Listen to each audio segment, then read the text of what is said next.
윈스턴 처칠이 성공적으로 2차 세계대전을 승리로 이끈 비결에는 그의 탁월한 리더십도 있지만 다른 하나는 그와 함께한 수많은 인물들에 있는데요. 영국에서의 마지막 여정은 그의 곁에서, 때로는 보이지 않는 곳에서 그와 함께했던 이들을 기억하는 곳으로 발걸음을 옮겨봅니다.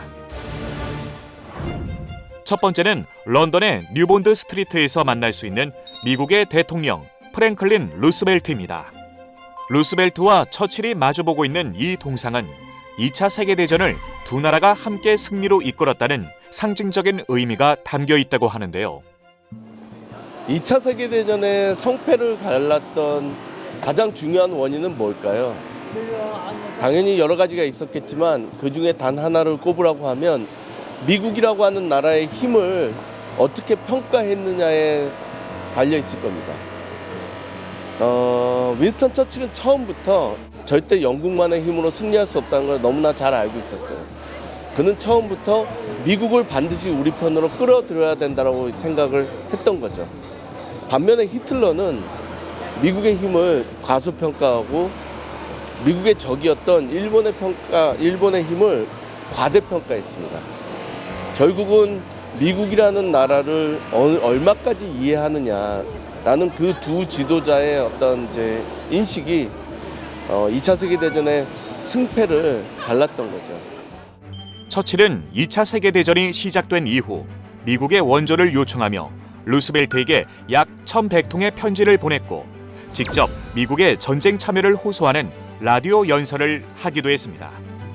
이렇게 강국한 처칠의 요청에 루스벨트는 미 의회를 설득해 무기 대여법을 통과시켜 연합군에 약 500억 달러, 특히 영국에만도 300억 달러가 넘는 규모의 군수 물자를 공급하는데요.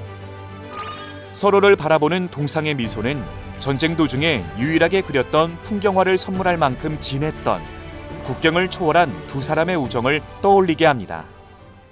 처칠과 함께 전쟁을 승리로 이끈 또 다른 주역들을 찾아 도착한 이곳, 블래칠리 파크입니다. 공원을 떠올리게 되는 이름과 달리 이곳은 2차 세계대전 당시 난공불락일 거라 여겨졌던 독일군의 암호기 애니그마를 해독한 영국의 비밀본부가 운영되었던 곳인데요. 앨런 튜링을 비롯한 수많은 암호학자들은 1940년 이곳에서 애니그마를 해독하는 전자동 암호해독 계산기계 본부를 만들었고 독일군의 전술을 해독하여 연합군이 전세를 뒤집는 데 결정적인 역할을 했습니다. 전쟁의 향방을 뒤집은 결정적인 순간을 만들어낸 천재들을 뒤로하고 밖으로 나오면 펼쳐지는 드넓은 공원은 1940년대로 돌아간 듯한 모습인데요. 매년 이곳 블래칠리 파크에만 만날 수 있는 특별한 축제입니다. 전쟁 중에도 낭만은 있다. 1940년대 의상을 입고 당시 유행했던 댄스를 배우거나 라이브 공연, 암호 해독 이벤트 등 다양한 즐길거리와 함께 1940년대 주말 일상 속으로 시간 여행을 떠나봅니다. 이곳에 참여한 두 노부부 역시 아버지들이 2차 세계대전에 참전한 참전 용사라고 하는데요. 전쟁의 아픔을 기억하는 이들에게 이곳은 더욱 각별합니다. Well, my father, he was a paratrooper, and he paratrooped into Arnhem and took prisoner of war and come back. My father was in the desert, Northwestern Front.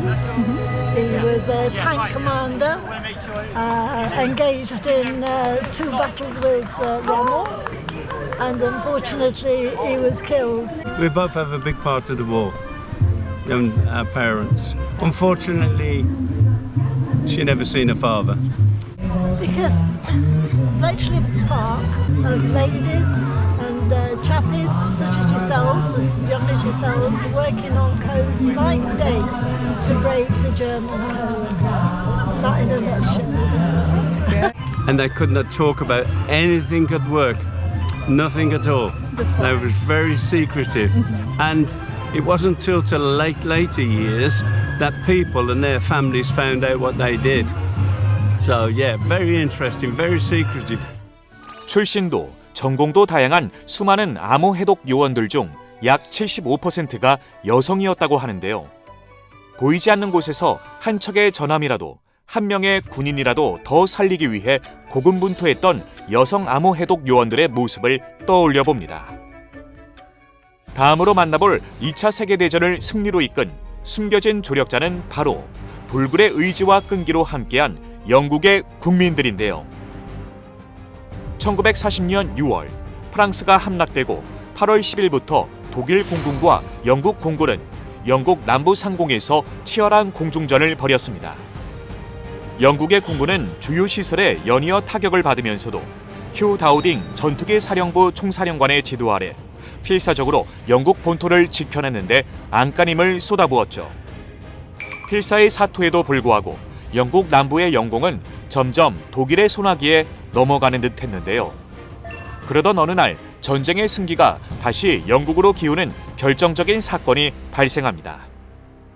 8월 24일 밤 칠흑 같은 어둠 속에 독일군 폭격기가 런던 시내에 폭탄을 떨어뜨린 사건이었죠.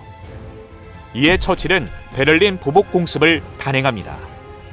베를린 중심가에 폭탄을 투하하는 영국의 역습에 분노한 히틀러는 런던을 향해 대대적인 공격을 명령하는데요. 이윽고 밤새도록 이어진 폭격에 런던은 도시 곳곳이 폐허로 변하게 됩니다. 하지만 이렇게 암울한 순간도 윈스턴 처칠을 비롯한 영국 국민들의 항전 의지를 꺾을 수는 없었는데요.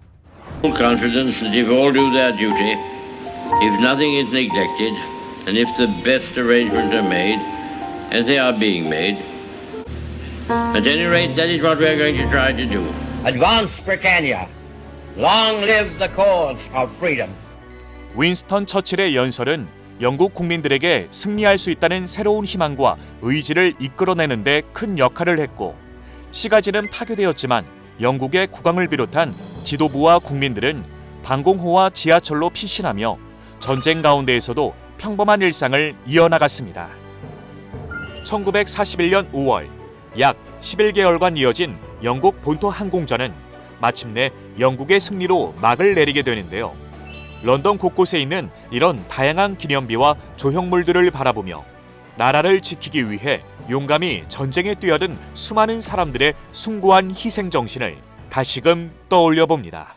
전쟁이라고 하는 거는 사실 한 사람의 힘만으로 하는 게 아니라 총력전, 모든 국민이 총동원돼야 되는 전쟁이 된 거거든요. 영국이라고 하는 나라는 영연방을 이루는 국가들과 더불어 정말 전력을 다해서 히틀러와 나치에 맞서 싸웠어요. 그래서 이 폭격 작전에 투입돼서 자신의 목숨을 희생한 사람의 숫자만 해도 55,573명에 달합니다.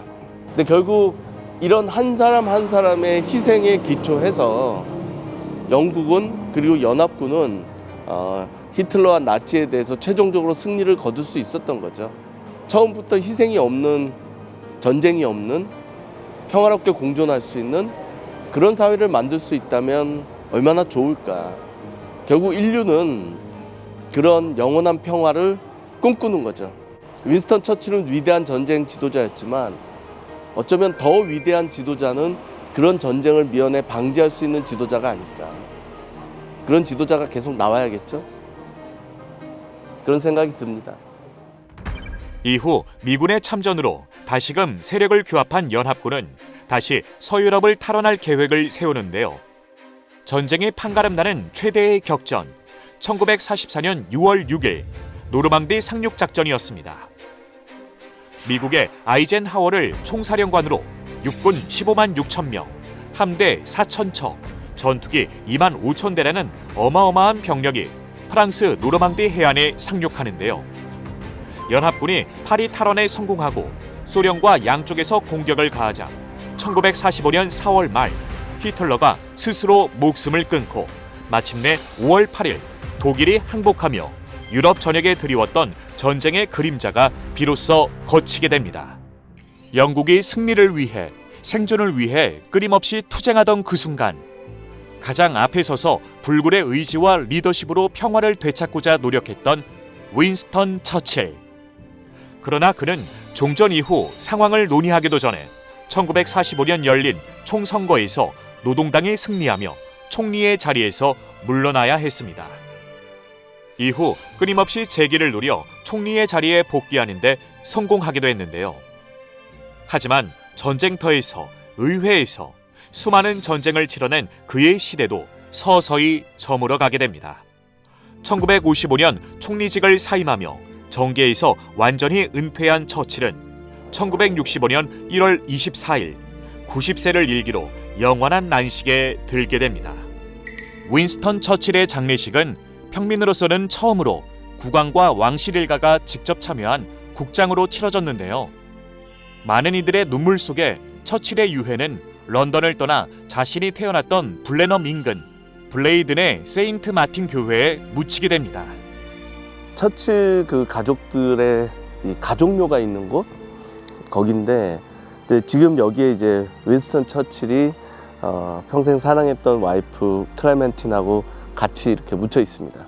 인류 역사상 가장 위대한 민주주의의 지도자인 고대 그리스의 페리클레스가 펠로폰네소스 전쟁에서 죽어간, 자유와 민주주의를 위해서 죽어간 그 그리스의 시민들을 위해서 추도사를 할 때 그런 표현을 하거든요. 용감한 자에게는 전 세계가 무덤이다. 정말 민주주의의 지도자라 함은 돌아갈 때 이렇게 이름 없이 소리 소문 없이 조용히, 이게 어떻게 참된 민주주의 리더의 모습 아닐까. 한 번쯤은 꼭 와볼 만한 의미가 있는, 이 소박한 무덤 안에 묻혀있는 그 작은 거인이 오늘날 우리가 살아가는 이 세계를 히틀러와 나치로부터 구했다. 항상 이렇게 꽃이 놓여있는 것도 너무 좋고요.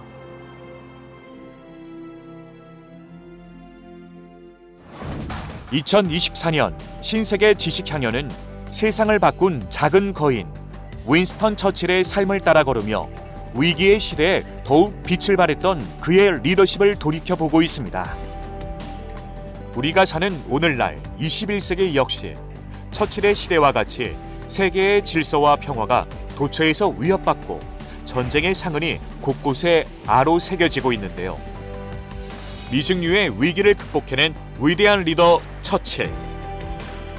지금도 여전히 유효한 그의 의지와 통찰력은 대한민국의 미래를 이끌어갈 청년들이 나아갈 길에 하나의 이정표가 되어줄 수 있을 것입니다.